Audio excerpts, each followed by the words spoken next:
বন্ধুরা, অফিস থেকে বাড়ি আসার পর মেয়ে বলল একটু অনুষ্ঠান বাড়ির মতো কিছু একটা আইটেম রান্না করে দিতে, যেটা আমি ভালো করে খাবো। করেও দিলাম, মেয়ে আনন্দ করে খেলো, খেয়ে বললো খুব ভালো হয়েছে। সেটাই শেয়ার করছি আপনার সাথে। ঘরে একটু চিকেন ছিল, ওটাকে একটু লেবু দিয়ে মেখে তারপরে কর্নফ্লাওয়ার দিয়ে সুন্দর করে ম্যারিনেট করে নিলাম, একটু নুন দিলাম, ব্যাস। তারপরে একটু মাখার পরে তারপরে আসল কাজটা শুরু করলাম। ওর মধ্যে একটু সয়া সসও দিয়েছিলাম। তারপরে ওটার সাথে ভালো করে ভেজে নিলাম, একটু ছাকা তেলে ভেজে নিতে হবে।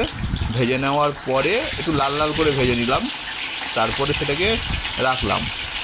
তারপরে আসল খেলা শুরু হবে। আসল খেলাটা হলো, তারপর একটু ওই কড়াইতে পেঁয়াজ কুচি, ক্যাপসিকাম আর ছোটো ছোটো করে একটু লঙ্কা কাটা দিয়ে সুন্দর করে ভাজলাম। ভেজে তার মধ্যে একটু আদা রসুন থেতো করা সেটা দিয়ে দিলাম, দিয়ে নেড়ে চেড়ে তার মধ্যে ভাজা চিকেনগুলো দিয়ে দিলাম।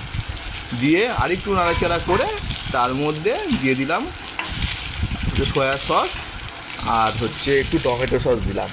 এই দুটোই জিনিস, এই সয়া সস হয়ে গেল দেওয়া, টমেটো সস দেওয়া হয়ে গেল, আর একটু চিলি সস দিয়ে দিলাম।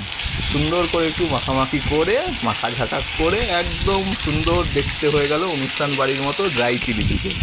তারপরে ওর মধ্যে লাস্টে একটুখানি তিল ছড়িয়ে দিয়েছি, যাতে দেখতেও ভালো লাগে, একটু খেতেও ভালো লাগে। তো এই হলো ব্যাপারটা, খুব সহজ, আপনারাও বানিয়ে খেতে পারেন।